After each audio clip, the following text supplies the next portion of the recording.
신명기 32장 44절에서 52절 말씀. 모세와 눈의 아들 호세아가 와서 이 노래의 모든 말씀을 백성에게 말하여 들리니라. 모세가 이 모든 말씀을 온 이스라엘에게 말하기를 마치고 그들에게 이르되 내가 오늘 너희에게 증언한 모든 말을 너희의 마음에 두고 너희의 자녀에게 명령하여 이 율법의 모든 말씀을 지켜 행하게 하라. 이는 너희에게 헛된 일이 아니라 너희의 생명이니 이 일로 말미암아 너희가 요단을 건너가 차지할 그 땅에서 너희의 날이 장구하리라. 바로 그날에 여호와께서 모세에게 말씀하여 이르시되 너는 여리고 맞은편 모압 땅에 있는 아바림 산에 올라가 느보산에 이르러 내가 이스라엘 자손에게 기업으로 주는 가나안 땅을 바라보라. 내 형 아론이 호로산에서 죽어 그의 조상에게로 돌아간 것 같이 너도 올라가는 이 산에서 죽어 내 조상에게로 돌아가리니 이는 너희가 신광야 가데스의 무리바 물가에서 이스라엘 자손 중 내게 범죄하여 내 거룩함을 이스라엘 자손 중에서 나타내지 아니한 까닭이라. 내가 비록 내가 이스라엘 자손에게 주는 땅을 맞은편에서 바라보기는 하려니와 그리로 들어가지는 못하리라 하시니라. 여러분 군대 가면 군가를 늘 부릅니다. 그리고 우리가 국가적인 무슨 명절이나 행사가 있을 때는 또 애국가를 부르지요. 노래라는 것은 참 힘이 있는 것 같아요. 사람들 마음을 여는 힘이 있어요. 사람들 마음을 하나로 모으는 이런 힘이 있습니다. 그러니까 글로 쓰는 것보다 때로는 이렇게 노래 한 곡을 이렇게 부르면 그게 강력한 메시지가 될 수가 있습니다.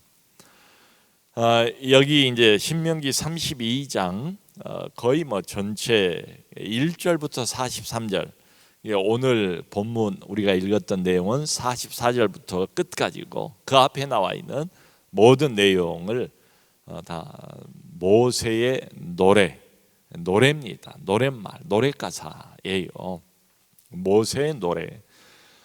성경을 보면 모세의 노래가 두 개가 나와요. 근데 두 개 다 아주 내용이 다릅니다. 첫 번째 모세의 노래는 모세가 이제 홍해를 통과하고 난 다음에 출애굽기 15장을 보면 홍해 통과하고 난 직후에 대단한 승리를 경험하지 않습니까? 모세가 노래를 불러요. 하나님을 찬양하는 승리의 노래, 영광의 노래, 참 온갖 기쁨과 즐거움을 가지고 주 앞에서 부르는 노래가 나옵니다. 근데 두 번째 모세의 노래가 바로 오늘 신명기 32장 1절로 43절이에요. 이건 모세에게 하나님께서 부르라 가르쳐 주신 노래인데, 근데 모세 혼자 부르는 노래가 아니고 이스라엘 백성들이 종종 이제 불러할 노래인데, 이 노래 가사 내용을 보면 지난주에도 잠깐 말씀을 드렸지만 이게 수상쩍어요. 즐거운 내용이 아니에요. 축복의 내용이 아니에요. 그러니까 요지 이 핵심, 노래의 핵심은 뭔가 하면 하나님은 우리를 구원하셨다. 하나님은 매우 정의로우시고 그리고 진실하신 분이시다. 근데 우리가 하나님의 약속을 어겼다. 하나님의 말씀에 불순종했다. 그래서 우리가 이렇게 큰 재앙과 환난과 고통을 당하는 것이다. 우리는 이런 고통을 당해서 마땅하다 하는 게 참 희한하지만 이 두 번째 모세의 노래, 오늘 신명기 32장에 기록되어 있는 이 가사말의 내용이 그래요. 그러니까 한마디로 이 노래의 내용은 하나님의 진노와 심판을 우리가 스스로 자초한 것이다. 이런 내용이에요. 참 이거 보면서 모세가 안 됐다. 인간적으로 40년 사역을 하지 않았습니까? 온갖 고생을 다 하고 여기까지 왔어요. 이제는 이제 모세가 세상을 떠나야 돼요. 그러면 참 흔히 하는 말로 유종의 미를 거둘 수가 있어야 되는데, 참 이게 무슨 꼴인가. 마지막 순간까지 고통과 재앙 그리고 하나님의 심판에 관한 노래를 불러야만 하는 이 모세의 신세가 참 안 됐다 하는 생각도 들어요. 여러분, 지난 40년 동안 모세는 영적인 위대한 지도자로서 오직 한 가지 사역의 목표를 갖고 여기까지 백성들을 이끌어온 셈이에요. 얼마나 말을 안 듣는 백성이었습니까? 얼마나 이 지도자 모세를 힘들게 만드는 백성이었습니까? 근데 모세가 오직 한 가지 가졌던 목표는 이겁니다. 이 백성들이 하나님만 바라보도록, 하나님만 따르도록, 그러니까 한마디로 요약을 하면 일편단심 하나님, 일편단심 하나님, 이것만 있으면 참 모든 게 다 보장이 되지 않습니까? 아무 걱정을 할 필요가 없어요. 거기가 광야든 어디 뭐 산중이든 뭐 어디든 간에 하나님만 바라보고 하나님만 의지하고 하나님 말씀만 순종하면 하나님께서 보호하시고 하나님께서 지켜주시고 하나님께서 모든 필요한 것들은 필요할 때마다 즉각 하나님이 공급을 해주시겠다, 이것 아니겠습니까? 실제로 이제 여기 노래말 가사에 보면 이런 내용들이 여기저기 등장을 해요. 여기 6절을 보면 뭐라고 부르는가 하면 이 백성들에게 너희가 섬기고 40년을 따라온 하나님은 너희 아버지다, 내 아버지다 라고 소개를 해요. 여러분 우리 모두에게도 다 아버지가 있잖아요. 영적인 아버지가 바로 이분이세요. 하나님이세요. 아버지 그 이미지 좋은 쪽으로 생각을 이제 하자고요. 그분이 우리 하나님이세요. 그러니까 우리를 보호하시죠. 필요한 모든 것을 다 우리 가정의 아버지가 공급해 주시는 것처럼 공급해 주시는 분이시죠. 자, 백성들이 말을 안 듣고 속을 썩이고 그래도 아버지와 자식과의 관계이기 때문에 버리진 않아요. 버릴 수가 없어요. 그런데 또 여기 이제 노래 가사말을 보면 어떤 단어가 나오냐면 하나님이 질투하신다, 너희를 질투하신다. 그리고 너무 너희를 아끼고 사랑하기 때문에 결국 계속 속썩이고 귀신을 섬기고 다른 우상을 기웃거리고 이러면 하나님이 진노하신다. 그래서 이제 재앙과 환난과 고통을 갖게 된다는 거지요. 그러면서 이제 이런 노래말까지 지어서 정서적인 타치를 하나님께서 의도하시는 것 아니겠습니까? 머리만의 타치가 아니라 감정적인 타치를 하면서 잘못했을 때 돌아올 수 있도록 기회를 또 배려를 하시는 거지요. 그러면서 이제 39절 보면 하나님이 이런 말씀을 하고 싶은 거예요. 이제는 이제 얻어맞고 고생도 하고 환난과 고통도 경험을 해봤잖니. 이제는 내가 곧 그인 줄 알라. 나 외에는 신이 없도다. 나 외에는 신이 없도다. 나는 죽이기도 하고 살리기도 하고 상하게 만들기도 하지만 회복시키기도 하는 바로 그 하나님이다. 내가 바로 그인 줄 알라. 이런 말씀까지 하나님이 하세요. 여러분 이렇게 보면 모세는 지난 40년 동안 오직 한 가지 자기를 증명하는 사람이었겠습니까? 모세는 뒤로 감춰지고 모세는 죽는다 할지라도 하나님이 살아나고 이 백성들로 하여금 참 하나님이 어떤 분인가를 알고 믿고 따를 수 있도록 거기에 최선을 영적인 교사로서 다한 사람이 바로 모세예요. 자, 그리고 이제 이 노래를 부른 다음에 오늘 본문을 보면 이제 한 가지가 더 있어요. 우리가 주목해야 될 46절에 보면 이런 말을 합니다. 오늘 증언하는 이 하나님의 말씀을 너희 마음에 두라. 너희 마음에 두라. 이제 회중에게. 그리고 이제 하나를 더 이야기를 해요.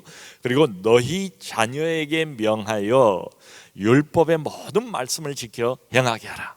자, 여러분, 이게 참 우리에게 오늘 특별히 이제 교사분들이 많이 여기 계시는 것으로 생각이 되는데요. 신앙이라는 것은 개인적이잖아요. 내가 우선 잘 믿어야 돼요. 하나님을. 그러니까 너희 마음에 이 말씀을 두라 이렇게 말한 다음에 거기서 끝나질 않아요. 하나가 더 나오죠. 누구예요? 뭐라고 해요? 너희 자녀에게 명하여 율법의 모든 말씀을 지켜 행하게 하라. 이 모세의 관심은 너희에게만 있지 않습니다. 이미 나이 먹어서 성인이 되고 어른이 된 이 사람들에게만 있는 게 아니고 장차 가나안에 들어가서 이제 오고 오는 하나님의 백성들 후손이 생기지 않겠습니까? 너희만이 아니라 너희 자녀 거기까지 지금 모세가 내다보는 거예요. 그게 하나님의 관심이기도 합니다. 그러니까 내 신앙만 잘 지키면 되는 게 아니다. 자녀들의 신앙까지 이렇게 보면 영적인 부모 역할을 부모들이 해줘야만 된다는 거지요. 여러분 지난주 지지난주 두 번에 걸쳐서 현대종교의 탁지원 소장의 강의를 잘 들으셨지요? 저도 이제 들으면서 참 새로운 것도 많이 깨달았고, 이 인터넷이라든가 요즘 그냥 그야말로 걸러지지 않고 막 돌아다니는 이런 하고 많은 영상들이 있지 않습니까? 참 조심해야겠다. 더군다나 우리 중고등부 아이들 또 고3에서 저 대학교 올라간 바로 그 순간을 또 이단들이 집요하게 노린다고 그러니까, 특별히 이제 신천지나 이런 데는 또 청년들 대상으로 막 포섭을 많이 하지 않습니까? 우리에게 알려진 바처럼 정말 조심해야겠다, 깨어 있어야겠다. 근데 그 영상 중에 여러분도 보셨을 거예요. 이 교주를 어린 아이가, 아주 어린 아이가 초등학교 들어가기도 전인 것 같아요. 어린 아이가 율동을 하면서 교주를 자기의 부모로, 교주를 하나님으로 이렇게 찬양하고 섬기고 영광을 돌리고 노래하고 이걸 보지 않았습니까? 참 이게 어찌 보면 끔찍하고 소름 끼치는 이런 장면이에요. 저는 이제 그런 단어를 처음 들었는데 아닌 게 아니라 그렇다 하면서 이제 고개가 끄덕여졌어요. 그 탁지원 소장이 뭐라고 말하는가 하면, 이 아이들은 부모 잘못 만난 죄 때문에 모태 이단이 돼버렸다.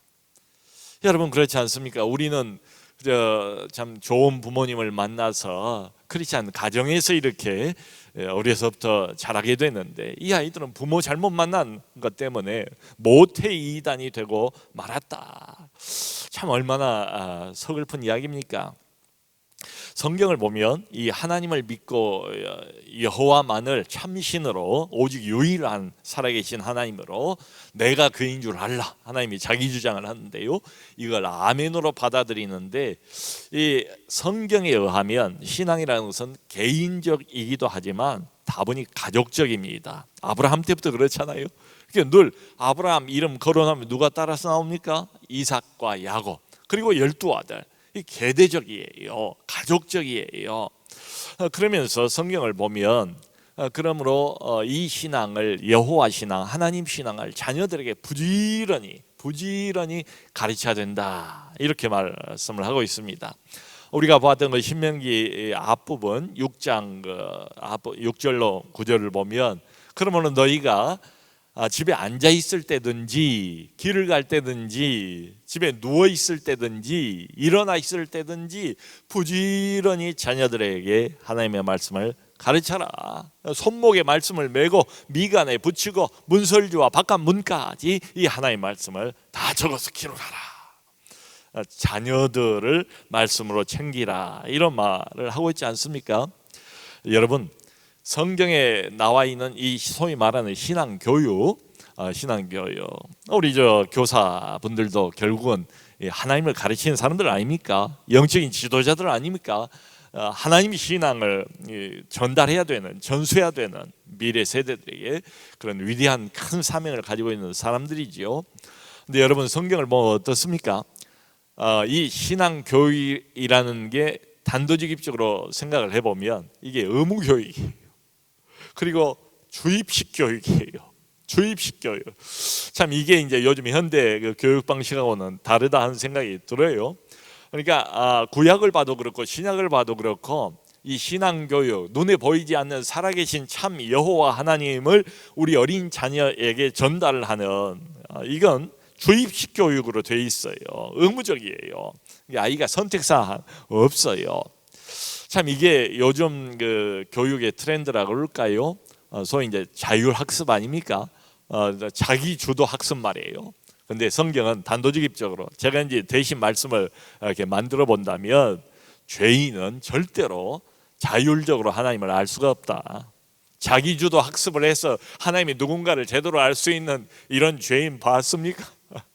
하나님을 오해하든지 엉뚱한 우상, 하나님 아닌 다른 이방신을 또 하나님처럼 섬기든지 이렇게 되고 말지 않겠어요? 요즘 세대, 젊은 세대들 10대에서 30대 사이를 흔히 MZ 세대, 밀레니얼 세대라고도 부르고 M 세대, 그리고 이제 1990년대 후반에 태어나서 2000년대 초반 이렇게 태어난, 그러니까 지금 나이가 10대 후반에서 30대에 걸친 이 MG 세대 그 특징이 그렇다고 그러죠. 대단히 자율적이에요. 자기주도적이에요. 그러다 보니까 전통에 매이지 않아요. 권위, 지금은 탈권위 시대 아니겠습니까? 오히려 자꾸 권위를 들먹이거나 권위를 가지고 들이대면 왜요? 내가 왜? 이렇게 이제 반발을 하는 세대가 바로 MG 세대 아닙니까? 여러분 요즘 뭐 다 아시다시피 우리의 정신적인 사조, 온 세계를 풍미하고 온 세계를 지배하고 있는 인간의 그 정신을 다스리고 있는 그 풍조가 뭐예요? 포스트 모던 시대 아닙니까? 포스트 모던이 표방하고 있는 핵심적인 정신적인 가치가 뭐예요? 딱 두 가지죠. 탈권위, 하나는 탈권위, 또 하나는 절대 진리. 이건 없다. 이게 우리의 신앙하고는 이게 맞지 않잖아요. 성경하고 충돌되지 않습니까? 탈권위, 하나님의 권위, 오직 유일한 신, 이런 것 없다. 그리고 절대 진리란 건 없다. 모든 것이 다 자기 보기 나름이고 해석 나름이고 느낌 나름이고 내 감정, 내 느낌, 이게 중요한 것이지. 그렇다고 해서 상대방이 믿는 신을 우리가 거부하지 말자. 그러니까 나는 내 신을 믿고 당신은 당신 신을 믿고 우리가 서로를 존중하면서 서로의 신을 인정해 주기로 하자. 이제 이런 것 아니겠습니까? 그런데 성경은 여러분 어때요? 처음부터 끝까지 하나님만, 아까 하나님의 자기 주장 보셨지요? 이스라엘 백성들이 이방신 기웃거리니까 또 환난 당하고 고통당하고 노래까지 지어 부르면서 우리가 이런 화를 자초한 것입니다. 하나님 잘못했습니다. 그리고 하나님이 하고 싶은 말씀이 뭐예요? 이제 제발 내가 바로 참 하나님인 줄 알라. 나는 생명을 주기도 한 하나님이고 나는 생명을 앗아가기도 하는 하나님이고 나는 해를 가하는 사람이 하나님이기도 하지만 그것을 또 회복시키는 하나님이기도 하다. 하나님이 자기 주장을 하지 않습니까? 그래서 이제 이런 의문이 생기는 거지요. 왜 하나님만 믿어야 되는가? 뭐 그럴 수 있잖아요. 우리 MG 세대 아이들 같으면 부모가 자꾸 하나님 또 성경 왜 하나님만 믿어야 됩니까? 하고 많은 신들 중에 하나님이 내게 해준 게 뭐가 있어요? 난 느끼지 못하겠는데요. 왜 하나님 말씀만 진정한 그 진리라고 우리가 붙들어야 됩니까? 세상에 하고 많은 진리들이 널려 있는데 왜 이것만이 절대 진리라고 할 수 있습니까? 이렇게 반문을 할 수 있을 거예요. 거기에 대한 답변까지 이제 성경 보면 친절하게 다 이게 기록이 되어 있습니다. 47절에 이렇게 말씀을 하세요. 47절 보면 이는 너희에게 헛된 것이 아니라 너희의 생명이니. 이 하나님의 말씀은 헛된 말씀이 아니래요. 너희에게 생명이 되는 말씀이래요.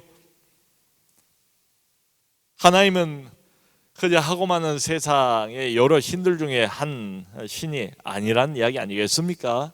너희의 생명의 근원 되시는 하나님이시다. 그러니까 여러분 단도직입적으로 왜 하나님만 믿어야 되는가? 왜 하나님의 말씀만 절대 진리로 우리가 믿고 우리 삶의 기준으로 알고 이 말씀만 붙들고 이 말씀만 쫓아가고 모든 상황에서 이 말씀을 우리 삶의 기준으로 삼아야 되는가? 이유는 하나예요. 이 말씀은 헛된 것이 아니다. 너희의 생명이다. 안 믿는 사람, 이방인들, 하나님 모르는 사람들에게는 뭐 해당이 안 되겠어요. 그런데 적어도 구원받은 하나님의 백성 40년 동안 고생을 했지만 여기까지 결국 하나님의 은혜의 도움으로 나오게 된, 곧 이제 젖과 꿀이 흐를 가나안 땅으로 들어가게 될 축복받은 이 하나님의 특별한 선택을 받은 이 사람들에게 하나님의 말씀은 어떤 거라고요? 생명이라고요.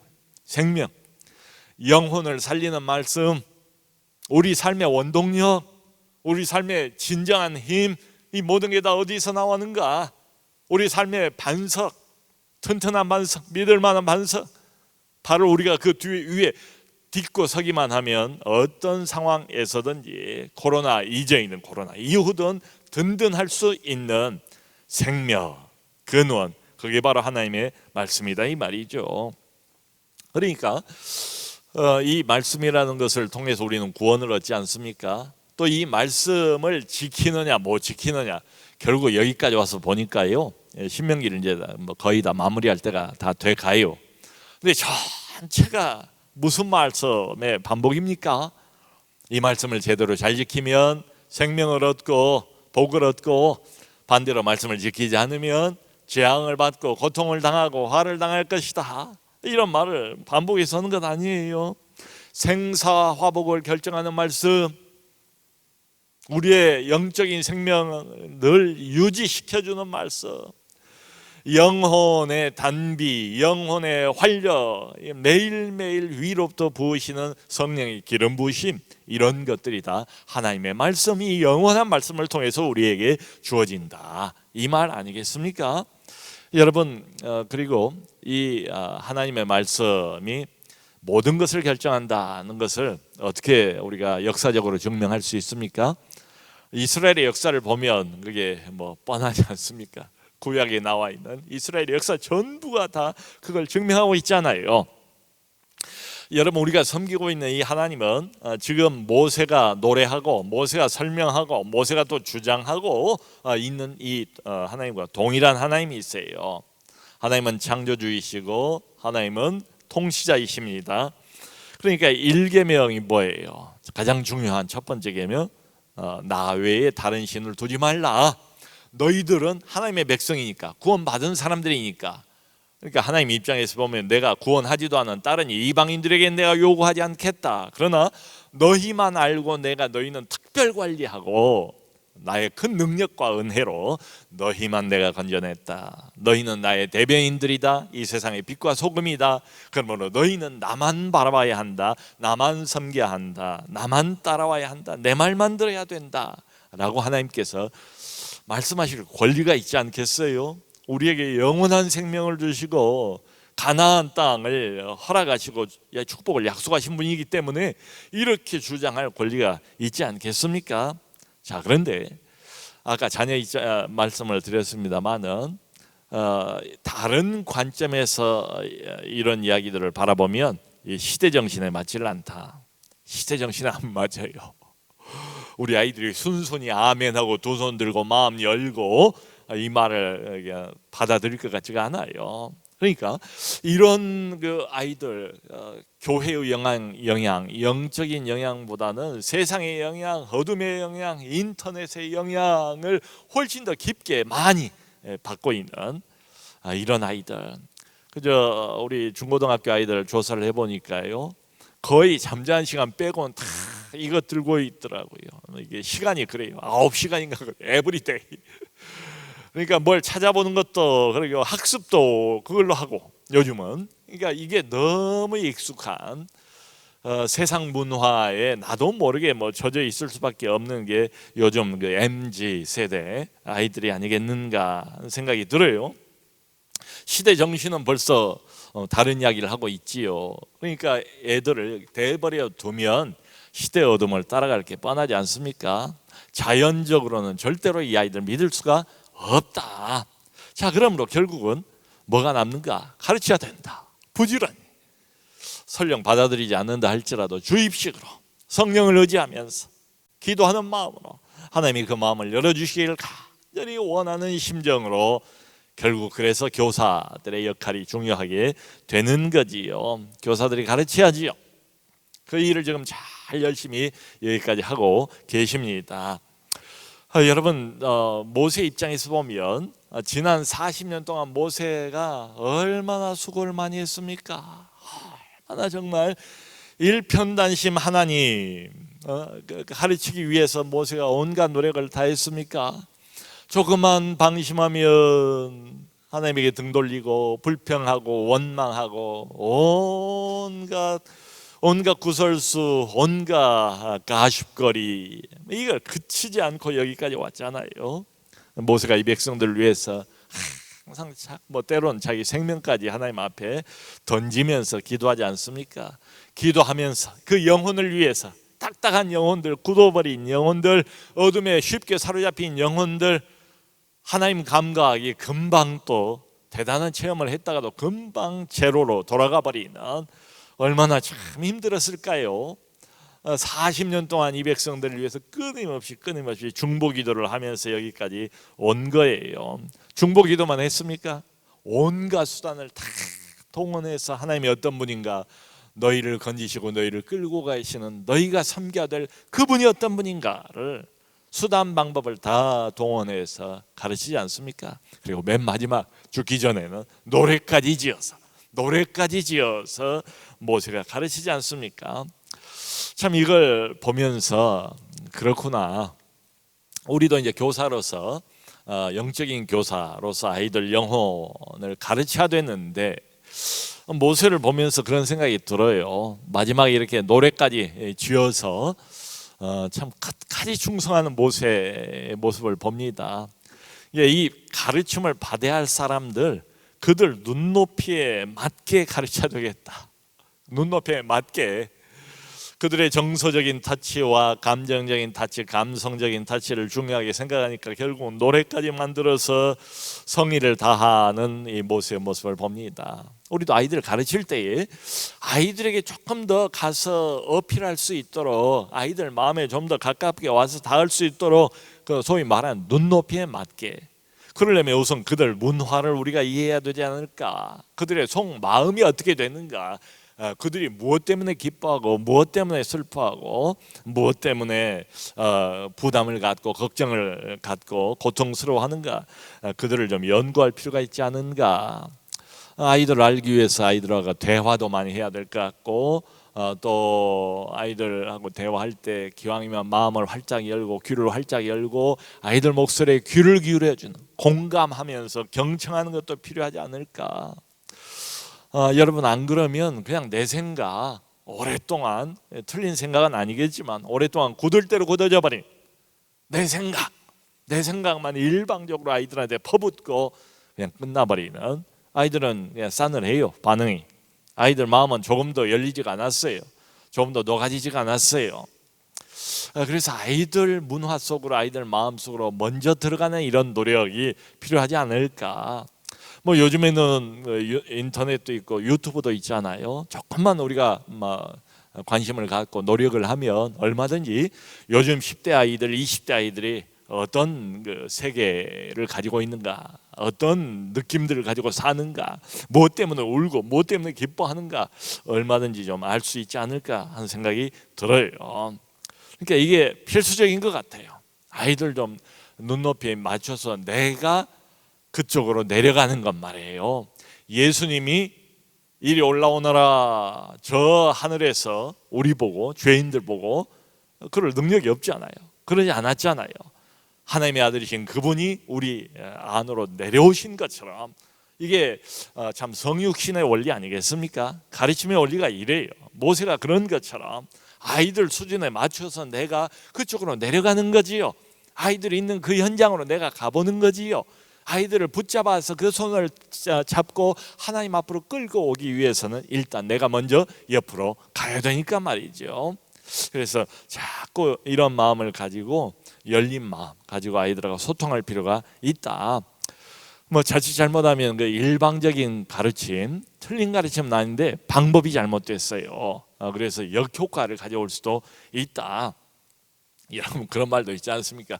우리나라 중학교 2학년들이 무서워서 북한군들이 뭐 쳐들어오지 못한다, 이런 농담도 있는데 그 얼마나 참 애들 어려워요. 한때긴 하지만 얼음장처럼 차갑고도 단단하게 완전 무장을 하고 앉아있는 아이들을 매번 이렇게 만나는데, 그저 나는 나대로 내가 알고 내가 믿고 내가 가르치고 싶은 내용만을 일방적으로 쏟아부어서는 역효과밖에 날 게 없지 않은가, 이런 생각이 들어요. 조금 모세의 정신을 본받아서 어떻게든 중요한 것은 일편단심, 이 하나님을 아이들에게 잘 전달하는 거니까 그 전달 효과를 위해서는 필요하다면 아이들 이야기에 먼저 공감하고 귀를 기울여주고 그쪽으로 내려가고, 주님이 낮추셨던 것처럼 말이죠. 그 고린도전서 9장을 보면 바울도 같은 그 이야기를 해요. 성육신의 원리입니다.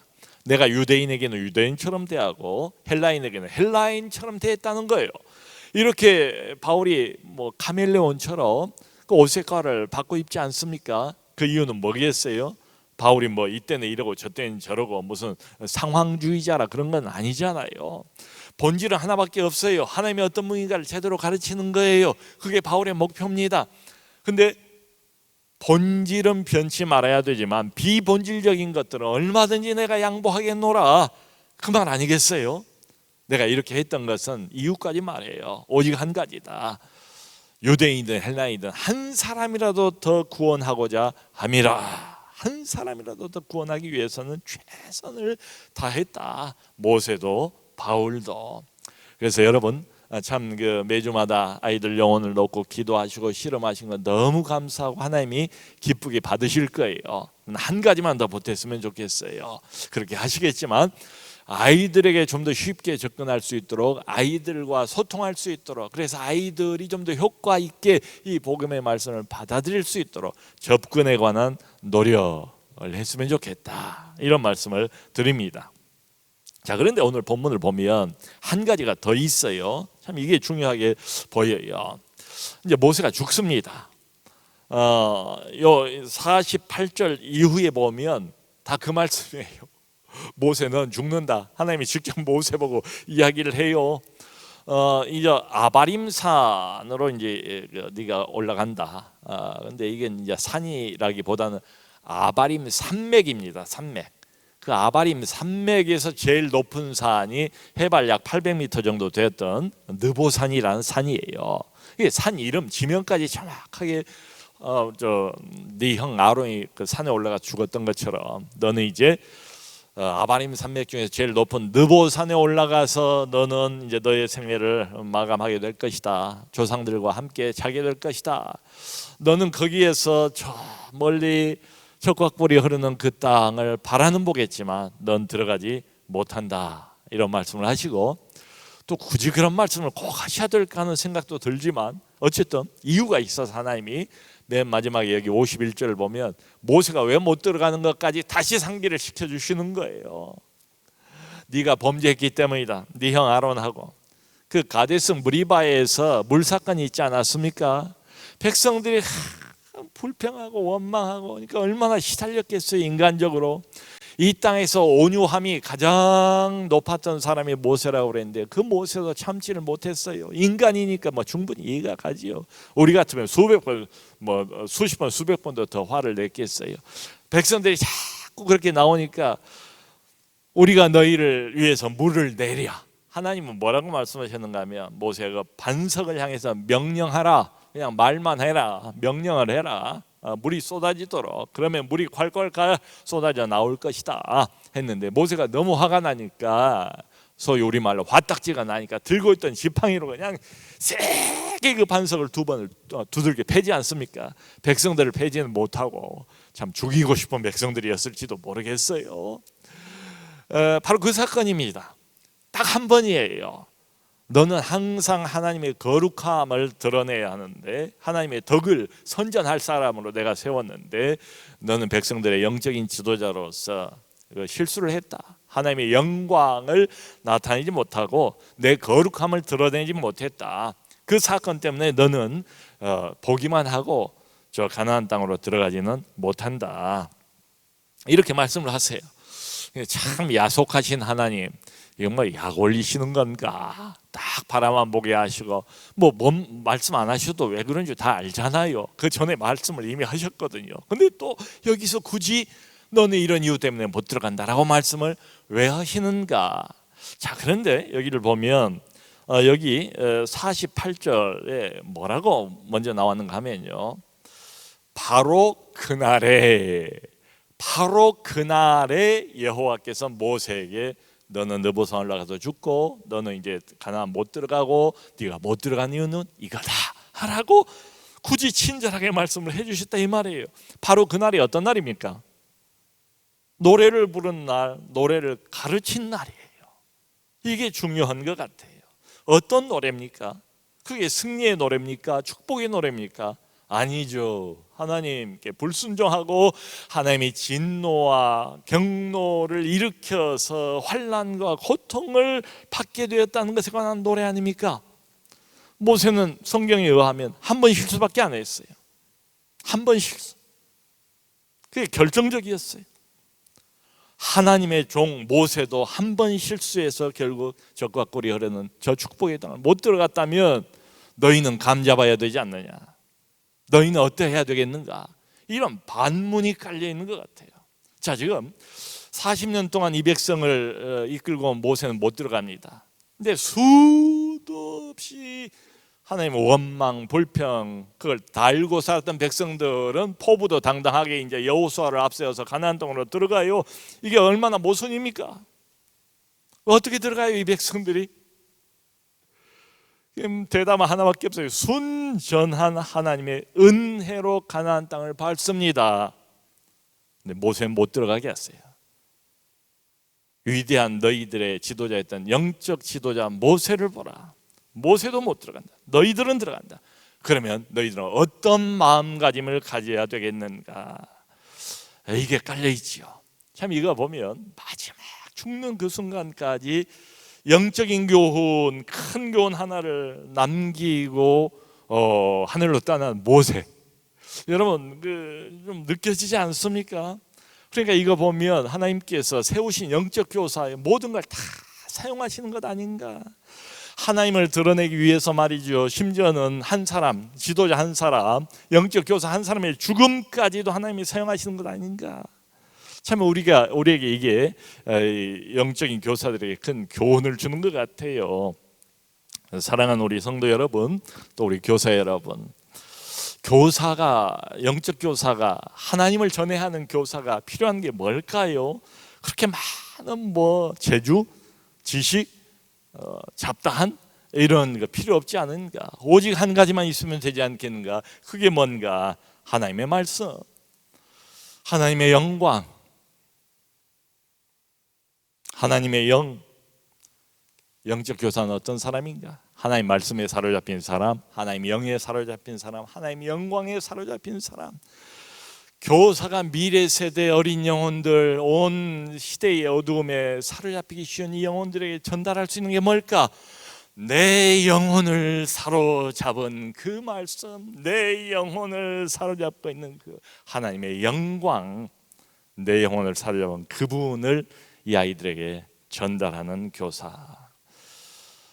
하나님께서 도우실 것을 믿고 내 안에 계시는 그 하나님, 내 안에 살아계시는 그 영광스러운 그 하나님, 나를 사로잡으신 그 하나님을 미래 세대에게 잘 전달하는 이번 여름 수련회 여름 성경학교 그런 교사들 되시기를 주님의 이름으로 축원합니다.